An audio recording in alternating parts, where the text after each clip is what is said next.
Natin sa Exodus ulit, 17, verse 8 hanggang 15. Anong sabi doon sa Exodus? Sabi doon, the Amalekites came and attacked the Israelites at Rephidim. Moses said to Joshua, choose some of our men and go out to fight the Amalekites. Tama pa ba? Nandiyan ba? Hanggang 11, ano? Tomorrow, I will stand on top of the hill with the staff of God in my hands. So Joshua fight the Amalekites as Moses had ordered, and Moses, Aaron, and Hur went to the top of the hill. Verse 11, as long as Moses held up his hands, the Israelites were winning. But whenever he lowered his hands, the Amalekites were winning. Verse 12, when Moses' hands grew tired, they took a stone and put it under him, and he sat on it. Aaron and Hur held his hands up, one on one side, one on the other, so that his hands remained steady till sunset. 13. So Joshua overcame the Amalekite army with the sword. Verse 14. Then the Lord said to Moses, write this on a scroll as something to be remembered, and make sure Joshua hears it, because I will completely blot out the name of the Amalek from under heaven. Verse 15, last verse. Moses built an altar, called it, the Lord is my banner. May the Lord bless His word. So, ang tanong ngayong umaga, how many of us are fighting battles this morning? Amen. Praise God. Itaas ang kamay. Yun. So, I think lahat tayo may mga bawals, ano? May mga battles. Walang exempted dyan. And how many faced trials last year? So, last year to, mukhang matagal na, no? Kasi sabihin natin, hanggang ngayon, isali na natin yung mga nakaraang taon, last year. So, wherein it leads you to where you are right now. Kasi sabi mo siguro, hindi naman dapat ako nasa abroad, pero napilitan ako mag-abroad kasi may problema ako sa Pilipinas. Kailangan ko ng pera. Amen! And di mo gusto, pero nandito ka. So the title of the message for us this morning, basahin po nating lahat, ay Winning Your Battles! Hallelujah! So always remember, also that every time we win sa mga battles na ito, or trials man yan siguro sa buhay, dapat lagi nating tatandaan that if we come out sa mga battles na ito, we should come out stronger. Amen? Kasi para yung nahahasa ka na the more you experience more battles, more trials, more seasons in life, you grow mature dapat. So the question is, what is our goal to win this battle? Meron ba, Kuya Moy? Or baka wala lang. Bahala na, nandyan na sasabihin natin, okay lang, nandyan na yung mga battle, bahala na siya. Pero dapat meron tayong mga goals kung paano natin ito mapanalo. Kagaya na lang sa amin ni Milo, me and my wife had a lot of battles in our life since we were married. Kung bibilangin ko siguro sa aking kamay, hindi na, Maring some might be marital problems, so maybe health concern, di ba? Yung mga problema sa spiritual siguro, hindi magpakasundo, Or maybe, ito yung pinakamalaking battles namin, yung financial battles. Amen? But did you know that in spite of all these battles, God designed us Christians to be more than conquerors? Amen. Like Jesus, we should be more than conquerors. So today, I want us to regain that momentum. Momentum, pag sinasabi nating momentum, because we cannot move forward kung walang momentum. Amen? Parang awit yan. Kung walang momentum ang awit, parang Sumali ka lang sa ilog. Amen? Sino mahilig sa basketball dito? Kasi ball is life. Ayan! Amen! Sa mga mahilig sa basketball, ano ba ang feeling pag palaging talo sa basketball? Siguro sa next game, pag sabi mo, mukhang talo na naman tayo. So yung spirit mo, low. But if you have this momentum na palaging panalo yung team, wala pa, malayo pa kayo sa court, taas noon na kayo. Sana yung mga kalaban dyan? Kaya ko yan. Diba? Kaya dapat ngayong umaga magkaroon tayo nung momentum like a basketball player na dapat panalo palagi. Because this verse, the text that we just read in Exodus, very familiar, that if we look at the story of Moses and Joshua, it's very simple. Si Moses, nagbigay siya ng instruction, nakukuha ka Joshua ng mga tao. Pipili ka dyan kung sino man yung magic 5 natin sa basketball na siyang ilalaban natin doon. At yung mga ibabanggo natin, sino? Amen? So ready! So habang ginagawa nito, habang inaaway nyo to, sabi ni Moses, aakyat ako doon sa bundok. Aakyat na ako doon sa bundok, panoorin ko lang kayo. Pero hindi na nangyari, hindi niya siya nanonood. Tinaas niya ang kanyang kamay. Whole day. Amen? And here's what they noticed. Every time na tinataas ni Moses yung kanyang kamay, panalo! Amen? Pero habang lumalaylay yung kamay ni Moses in that battle, mukhang 6 kaagad yung nalagas, 6 na puntos kaagad. Bilis ng mga kalaban sa basketballan, di ba? Lagas kaagad. Amen? So Joshua's army was losing the battle. Natatalo. So I wonder what happened to the spiritual battles of each and every one of us in the way we do things. Pag merong mga battle, siguro nagmamurmur ka, nagrereklamo ka. Ano kayong napipil ni Lord, I wonder if our attitude have spiritual impact that we don't see sa mga battle na yan, that God is losing. Parang si Moses pag tinataas, nananalo. Tayo pag Kristiyano, pag nagre-reklamo, mukhang natatalo rin si Lord sa ating mga battles. Na-wonder niya na ba yan? Bakit kaya ako talo ngayon sa aking battle? Siguro because of my attitude on how I face this problem, But the old guy get tired also. Yung matanda, kapatid, napapagod din. Amen? Kasi sino bang matanda dito? Sa tingin mo pa, alive pa, kagaya ng mga 20 ang edad. Siyempre, yung matanda, di ba? Ilang taon na itong matandang to. So, napagod. And Aaron and Hur tried to lift up his hands, pero pagod talaga. And what's amazing here, kahit napagod na si Moses, hindi niya sinabi kay Aaron o kay Hur na, pagod na ako. Ikaw na naman ang hahawak nitong rod. Hindi pwedeng ganun. Because the calling is His. Amen? The calling is His. Kay Moses yung calling na yun na i-lead niya yung mga tao. So when you're tired, you want to pass the calling to somebody, pagod na ako sa music team, kayo na muna dyan. Hindi pwede pala. Pagod na ako mag-pulpit ministry, kayo na lang muna dyan, Kuya Rimel. Hindi pala pwede. Pagod na ako dito sa kitchen ministry, kayo na muna mamalengke ulit. Hindi pala, because the calling is yours. Actually, it don't work that way unless God says so na, sige, papalitan ko na ang tatayo ng pastor doon sa bisya.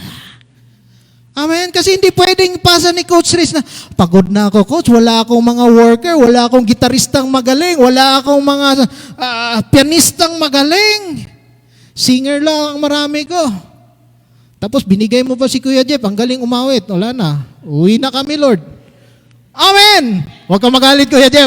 Magalit si Kuya Jeff. Amen. Praise God. Example lang. Kasi hindi ko pwedeng isuko kung ano yung binigay ni Lord na calling sa akin. Amen? Kasi all day nakataas yung kamay ng matanda. Diba? From sunrise to sunset. And because of that, na yung tinaas na ng matanda yung kanyang kamay, they defeated the enemy.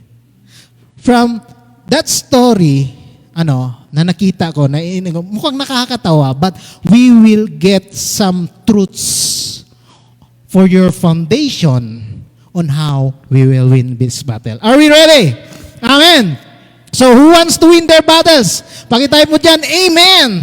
So here's how it went. Basahin natin sa verse. Anong verse ang nilagay natin dito? Ayan, pasensya na kasi wala na tayong monitor. Mukhang kailangan na natin talaga ng bagong laptop. So ang sinasabi dito sa verse 9 and 10, ang sabi dyan, as Moses said to Joshua, choose some men and go out, fight with Amalek. Tomorrow, I will stand on top of the hill with the rod of God in my hand. So Joshua did as Moses said to him and fight with Amalek. And Moses, Aaron, and Hur went up to the hill. So number one na kailangan nating tatandaan, if we have a battle that we want to win, dapat, anong sinasabi dyan? We must stay on top of the hill.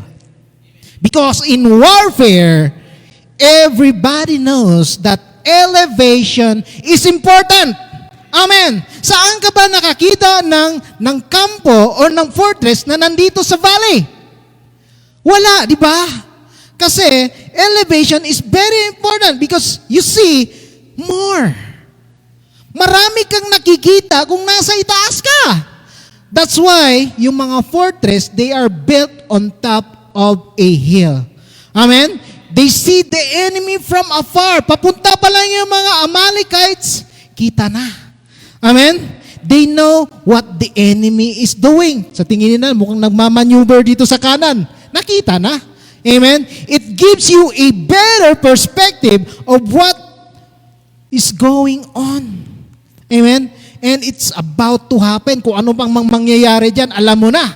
So if you are in higher ground, it actually gives you an advantage. Amen? Can you imagine, ikaw na, kasi makaluma yung gamit dati, no? Mga spear. Kung ikaw nandito sa ibaba, papunta sa taas yung spear mo, compared yung nandito sa itaas, tatapon ng spear sa baba, sino kaya ang mas makakatama? Yung nandito sa baba o yung diba? O yung nandito sa taas. Yung dito sa taas siguro parang dinadart-dart lang eh. Konting effort, more accurate yung kanyang tinatamaan. Amen. Kasi kung nagtatapon ka ng bato dito sa baba, compare yung laglagan ka lang isang bato doon maliit sa taas, mas masakit yung tama, di ba? Amen. So, position is very important in winning. Ang tanong ko lamang sa inyo ngayon, ito, sino nakalala sa verse ni Kuya Rimel last Friday? Yan na nga. Yan na nga, yan na nga. Kasi gusto kong balikan yung verse ni Kuya Rimel eh. Yan na nga, wala na nakaalala. So, Isaiah 40, verse 29, ulitin ko, 29 hanggang 31, mga kapatid. Amen? So kung maalala natin, basahin natin. Kung wala, ibabasahin ko sa inyo. Ang sinasabi rito, He gives strength to the weary and increases the power of the weak. But those who hope in the Lord will renew their strength. They will soar on wings like eagle. They will run and not grow weary. They will walk and not be faint. Oh, nakalimutan nyo yun, ano? Yan ang sinasabi ko. Dapat kasi mag-take notes. Like eagles, it can see everything. Amen? It has a better perspective of the enemy.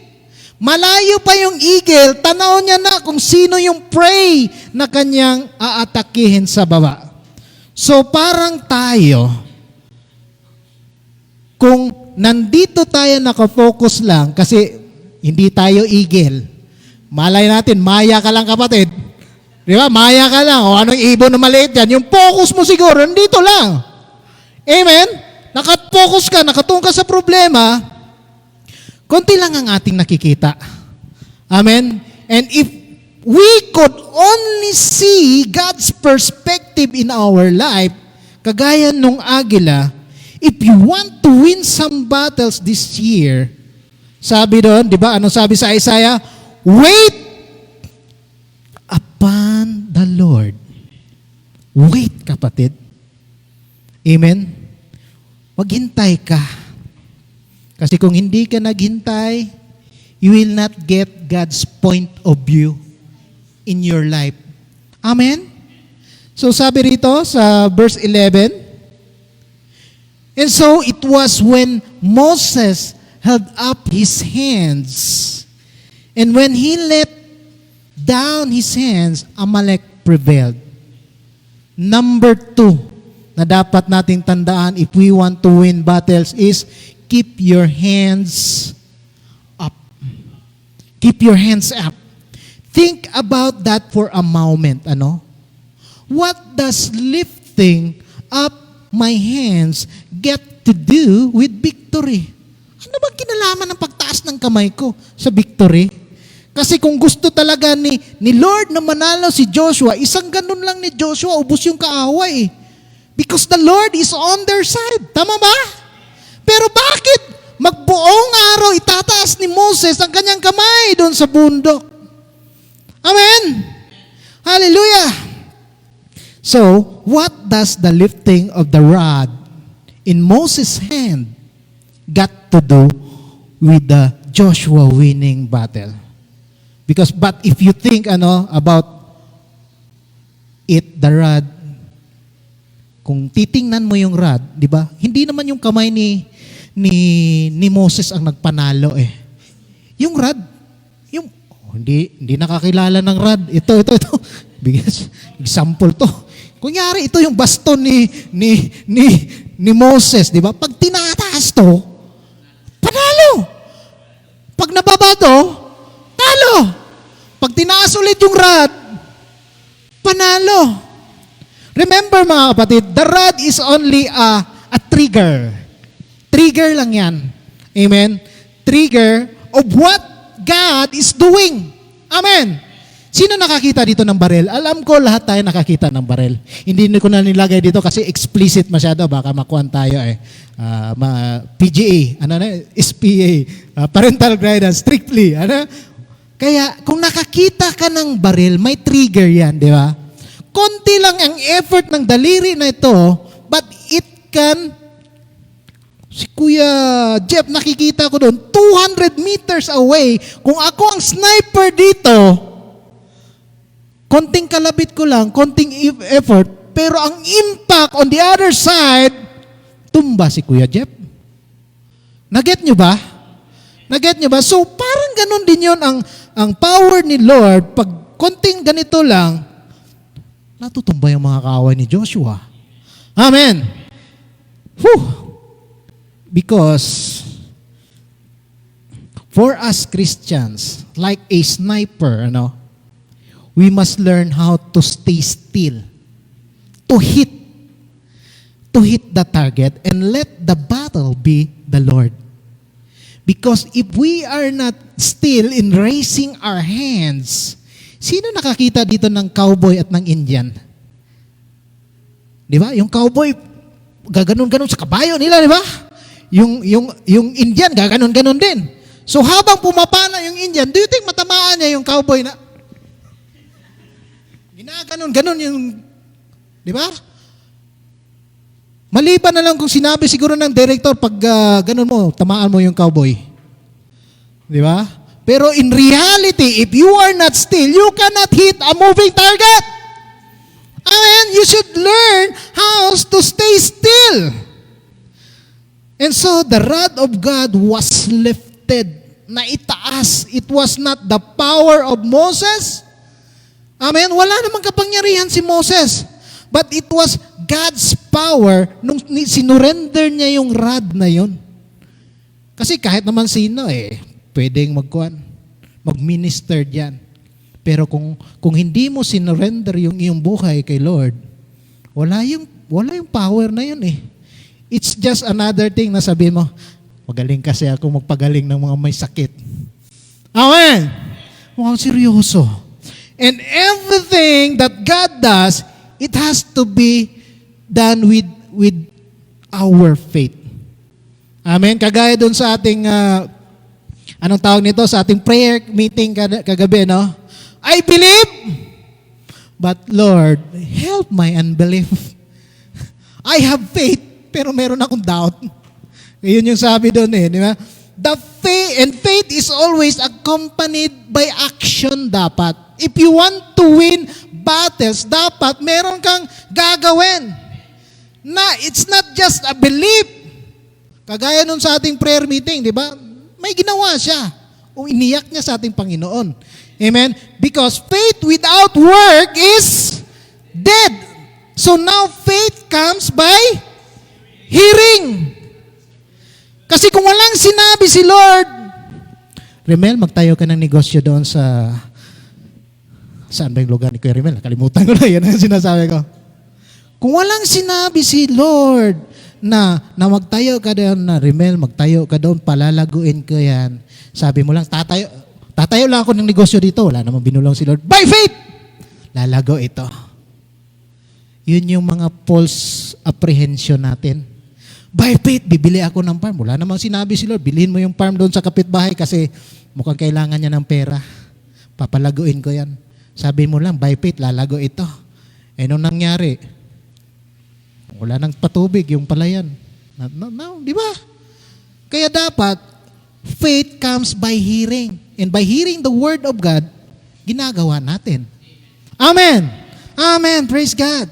Because, ang tanong dyan, sinabi ni Lord, gawin mo. Kagaya kay Moses, sinabi ni Lord, umakyat kayo doon sa bundok. Di naman nila alam anong gagawin din. Basta sinabi lang, umakyat. Sinunod nila. Amen. See, there's a spiritual part and there's an action part. Spiritual part, yung narinig mo. Action part, yung ginawa nila. And this has to work together, hand in hand. Hindi pwedeng may spiritual, you believe, pero hindi ka nagsisimba. Amen? You believe, but you did not give your tithes. Wala rin. Amen? We have to act on what God told us to do. And when you go on top of the hill, learn to wait on the Lord. And you will hear the Lord. And then you need to act on what the Lord told you. So it was not about Moses' hands, malinaw, but what's in his hands, the rod of God that made them win. So meaning, in every victory that we have, it's not about us. Amen? It's not about, magaling kasi ako. Ako pa. Valedictorian ako sa kalokohan. Ako pa. Galing na ako dyan. Balik-balik na ako. Ako pa. Amen. But it is the power of God working in our lives. Because looking up to those victory, you will see how the Lord has been good to me. Amen. In other words, kung hindi ka niya pinabayaan noon, lalong hindi ka niya papabayaan ngayon. Yan yung promise niya sa atin. Amen. And lifting your hand means you submit to God. Lord, I surrender. Hindi ko talaga kaya to, Lord. Wala talaga akong magagawa, Lord. The battle belongs to you. It looked like I'm surrounded, but I am surrounded by you, Lord. We claim it. Amen. And you take your past victories and you come in with the battle, I'm gonna win this again for the Lord. Not our might, not our strength, but it is the Lord. Amen. Hallelujah. So maganda, ano? Kasi yung iba, nagkaroon lang ng battle, nawala. Kaya nga yung sinabi ko sa inyo, no? Yung Pilipino, kung na-reach out lang natin siya, hindi siya mamamatay. Ilang Pilipino na ang namamatay dito because of the battles they don't know how to face. Amen? Depression, hindi kumain, namatay. Inabutan 5 araw sa kanyang bahay, naaagnas na. Walang kaibigan, hindi nag-reach out. Amen. So mapalad pa rin tayo kahit na ganito ang ating buhay, wala ang trabaho, wala lahat-lahat. Hindi ka nangangayayat, may kinakain ka, nakadunkin donuts ka, masarap pa rin yung papait na tikman mo. Mamaya yung patutin, ang sarap pa rin kahit na walang trabaho. Hindi ka pinabayaan ni Lord. Let's shout amen. Ayan. Akala mo lang talo ka. Pero hindi mo inaasahan, mayroong mga taong tumutulong sa iyo. Ito yung pinakamaganda dito. Amen. Because sabi dito sa verse 12, ayan, sana ba? Ay, Balik. Ba't ayaw? Ayan, verse 12 muna tayo. Amen. Ang sabi dito, but Moses' hands became heavy. So they took a stone. Pag stone, ano bang nasa isip natin pag stone? Maliit yung siguro, no? Stone lang eh. Pero palitan natin yan mamaya. And he put it under him. And he sat on it, and Aaron and Hur supported his hands, one on one side. Ano sabi dyan? And the other. And his hands were steady until the going down of the sun. So palitan natin yung stone kasi pag sinasabi nating stone parang maliit. Palitan natin ng number 3, sit on the rock. Amen? When you're tired, make sure that your foundation is Ayan, mukhang mahinang pick up ng aking mga kasama rito. Is on the rock. Amen. Because when you're standing, make sure that you're on the rock. Hindi tayo dapat matulad doon sa foolish builder na ginawa niya yung kanyang bahay sa buhanginan. Kasi when storms, trials, seasons in life will come, madadala ka eh. But if you are standing on the rock, anong sabi ni Samuel sa 2 Samuel verse 22, 2 hanggang 3, ayan, pinalitan na yung stone. And he said, the Lord is my rock and my fortress and my deliverer, the God of my strength, in whom I will trust, my shield and the horn of my salvation, my stronghold, my refuge, my Savior. You save me from violence. Palakpakan natin si Lord. Amen. So dapat pala nasa rock ka because it will be your fortress. Siya ang iyong sandigan. It will deliver you. Have you heard a Christian na sinasabing, magpahinga muna ako? Magiging secret agent muna ako ngayon. Pero hindi ito ikaw, Kuya Ken, ha? Hindi ito, Kuya Ken. Ibang tao to. Magpahinga muna ako. And what they mean when they say, magpahinga muna ako, they rest away from the Lord. Hallelujah. They rest away from the ministry. What happened to them? Anong nangyayari? They die spiritually. Yung spiritual life nila, dahang-dahang 50-50 hanggang sa namatay. The next thing you know, di na natin sila nakikitang nagsisimba. Are we still there? Hindi ako galit. Pero ito ang katotohanan. Maraming Kristiyano, sabi, pagod ako sa ministry. Magpahinga muna ako. Kung si coach siguro napagod, wala tayo rito ngayon. Amen! Because remember, church, real rest refreshes. Real rest restores. Real rest recharge. Real rest rebuilds. Na yung pagbalik mo, you are already Jeffrey 2.0.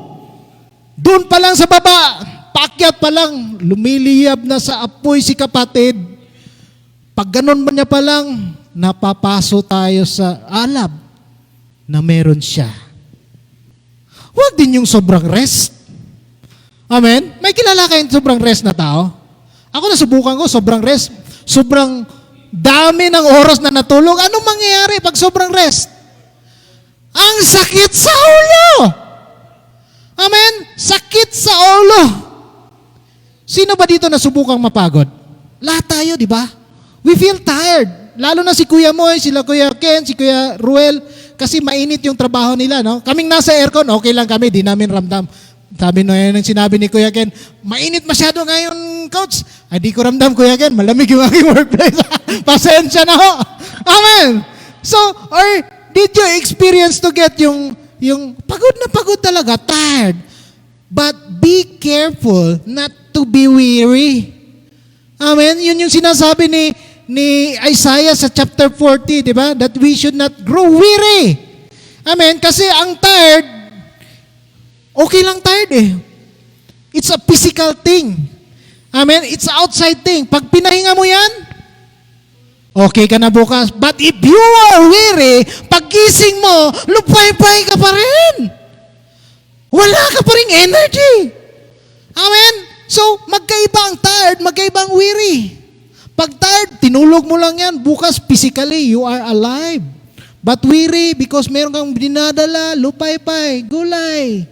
Walang kabuhay-buhay. Tanungin mo ang Kristiyano, ano sabi ang buhay natin, bro? Ganun pa rin? Okay. Ganun pa mga Kristiyano? Dapat hindi, di ba? Pag sinabi, kamusta ka ba? Praise God!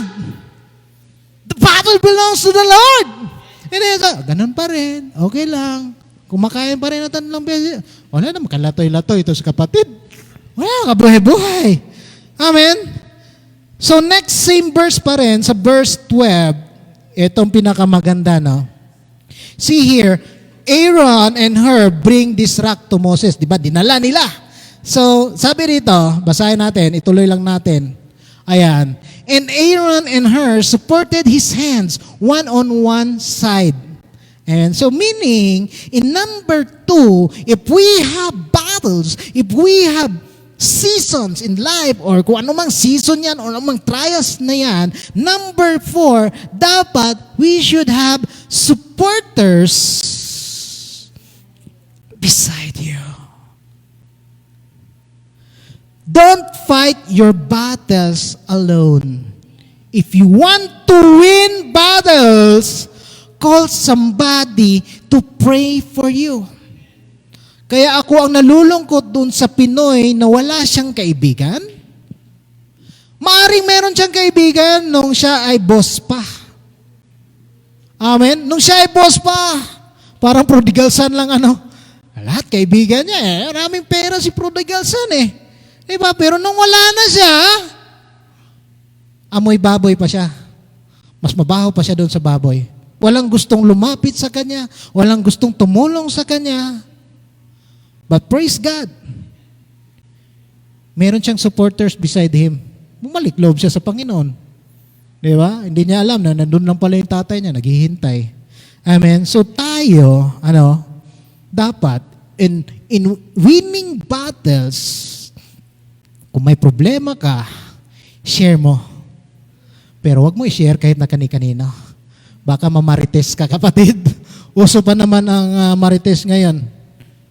Amen? I-share mo sa trusted mo siguro na tao.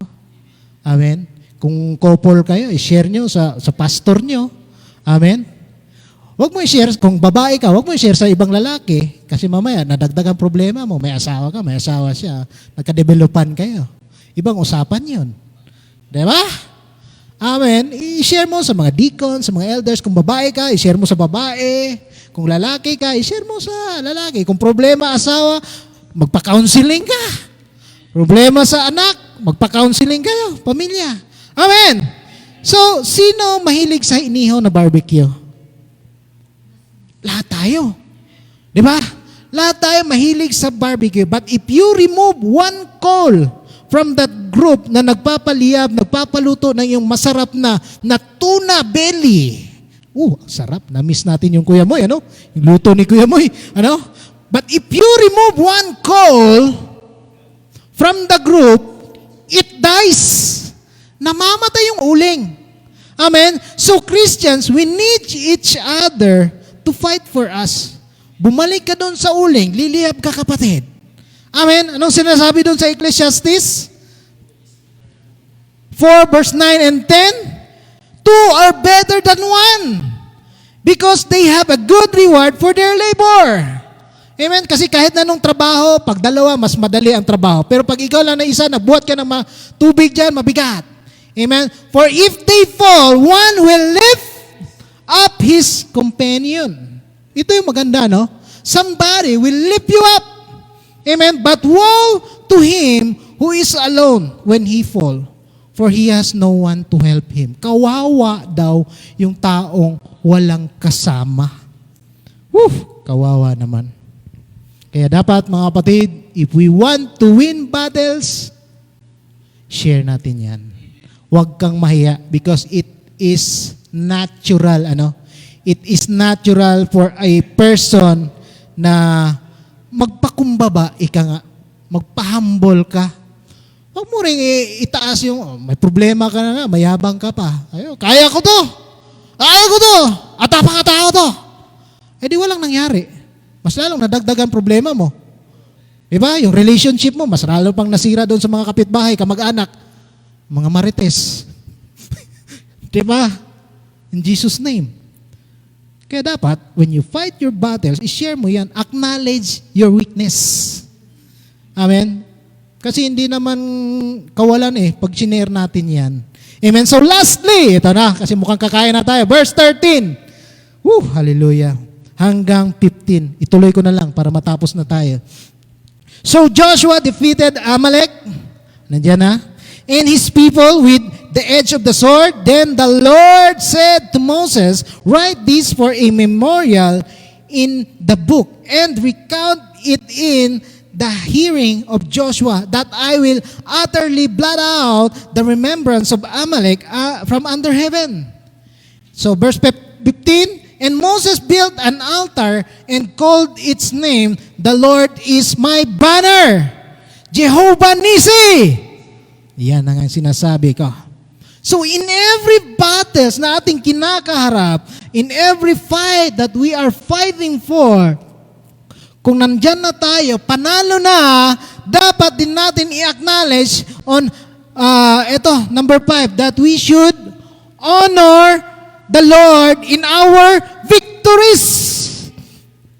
Honor the Lord in our victories. Kasi pwede namang sabihin ni Joshua kay Moses na nanatalo sila because magaling akong general ng mga Israelites Or pwede din sabihin ni Moses na panalo kasi buong araw kung tinaas ng ating kamay Amen? But instead of getting the glory themselves, the Lord instructed Moses to write this down. And Moses responded, the Lord, na yung sinabi niya, that the Lord is my banner, Jehovah Nissi. In other words, in all your victories, don't ever think it is because of you or because of your friends, because I have friends in high places. Ang dami kong kaibigang mga pulis, ang dami kong kaibigang mga attorney, mga judges, politicians, na kaya kong ilabas sa problema. Yan na nga. Amen? Or maybe sabihin mo, because I sat on a rock, because I lift up my hands, buong araw ako nag-praise and worship doon, kaya panalo. Amen? Because I have companions who lift me up when I am tired, or because you're on top of the hill.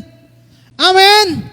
Remember that none of it will happen if not for the Lord. Amen? So in everything, no matter how great your battles, always say, mga kapatid, lagi mong sasabihin that it is because of you, Lord. Wala akong magagawa kung akin lang. Amen? Hallelujah. That's how you win battles. Because if you don't give the glory after the winning the battles, I don't know mga kapatid if we will win the next battle. Amen? Kasi minsan pag nananalo ka, lumalaki din yung ulo mo nagkakaroon ka ng corona sa ulo. Sabihin mo siguro, I'm on top of the world. Kasi na on top of the hill ka Di ba? Because you did not lift up the name of the Lord, lamang talo ka sa susunod. Amen? And everything you faced last year or today siguro kung fresh pa yan, lagi mong tatandaan, you are still here. Amen? Lagi mong tatandaan, you are still here. Ilang taon na natin binabattle to, buhay ka pa rin.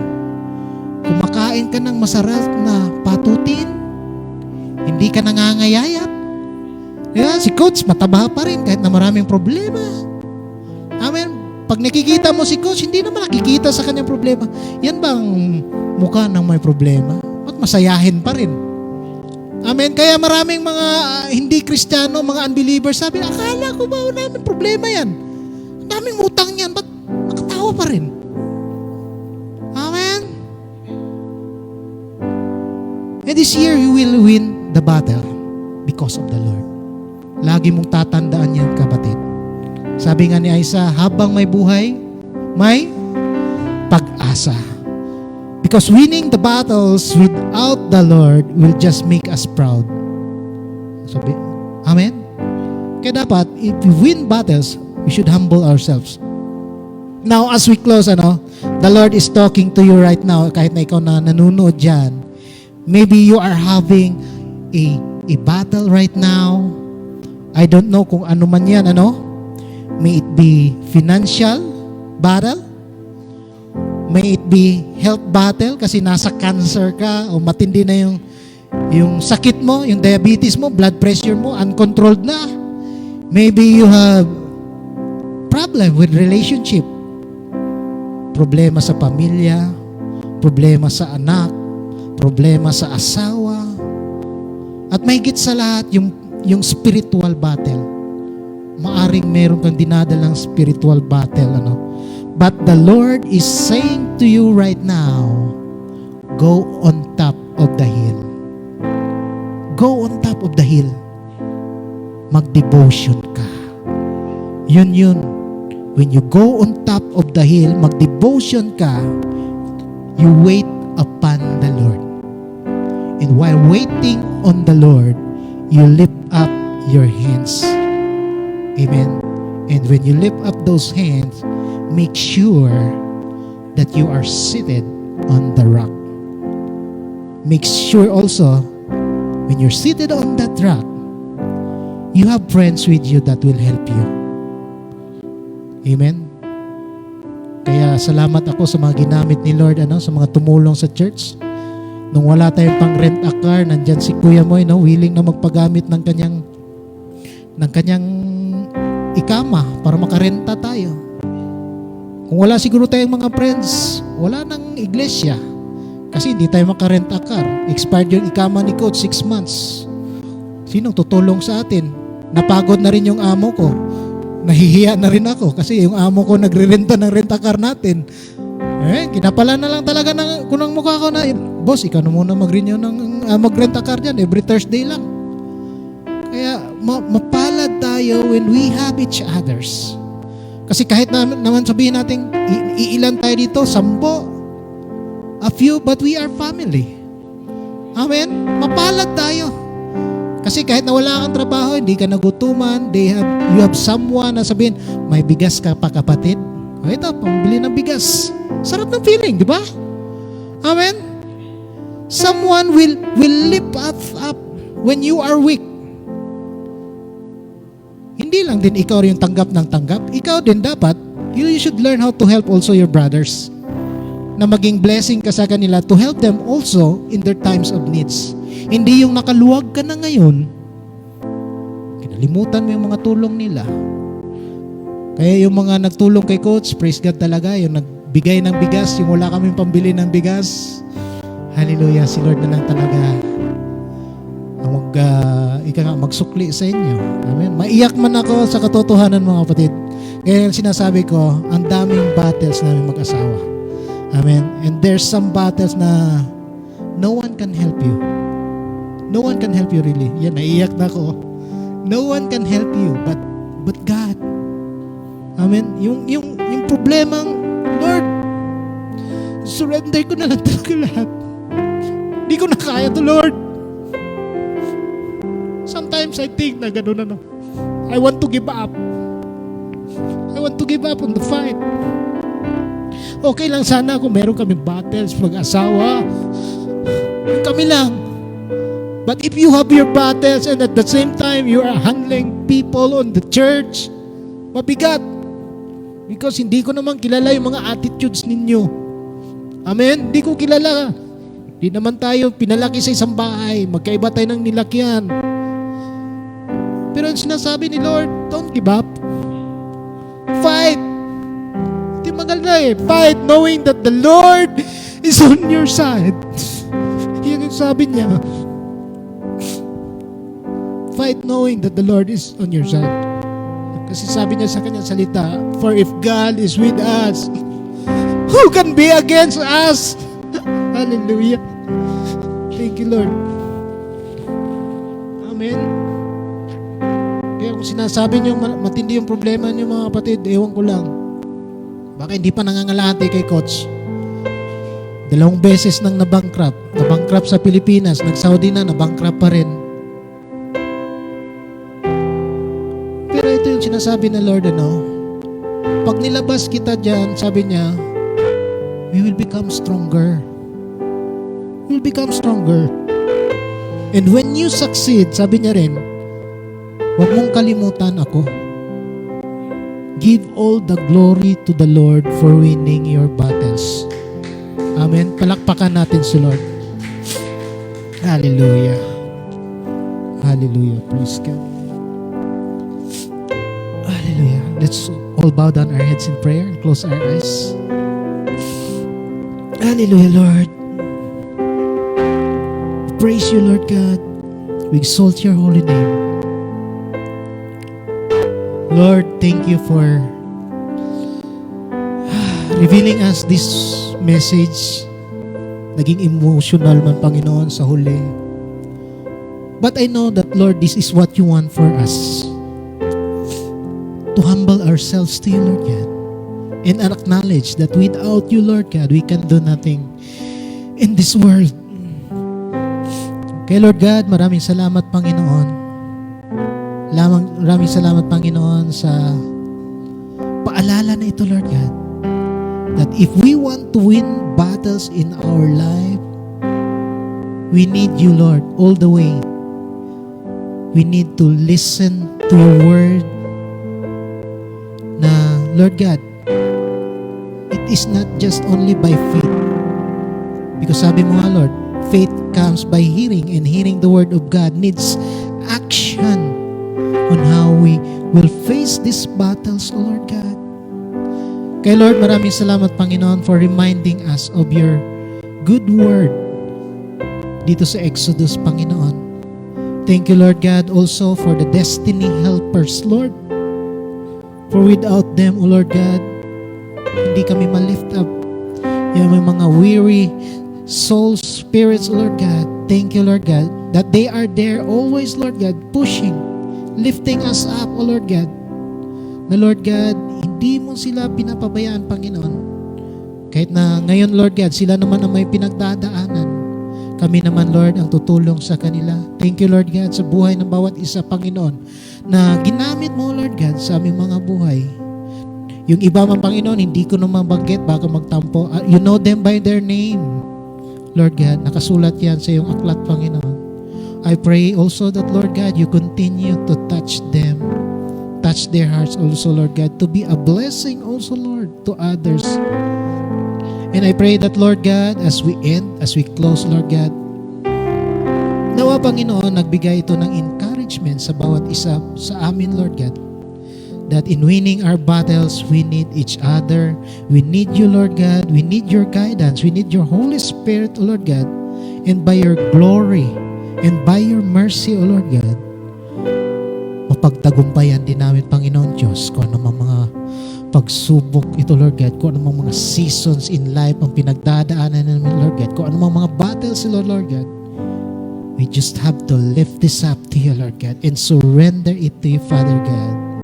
Kaya Lord God, sa mga nasa online, I pray also that, Lord, you continue to touch them. Hindi man namin sila nakasama physically, Father God, but I know that, Lord God, na-touch sila sa iyong puso ngayon. Na-touch mo ang kanilang puso, Lord God, na mapakinggan din, Panginoon, kung ano may mga dinadala nila, mga battles nila. Lord, we thank you for this day, for encouraging each and every one of us. Nawa, Panginoon Diyos, paunin namin ito, Lord God, na Lord God, ma-share din namin, Panginoon, yung mensahe mo sa mga meron ding dinadala. Kaya Lord, we thank you, we bless you today, in Jesus' name, and all the saints will say, Amen, Amen. Praise God. Hallelujah.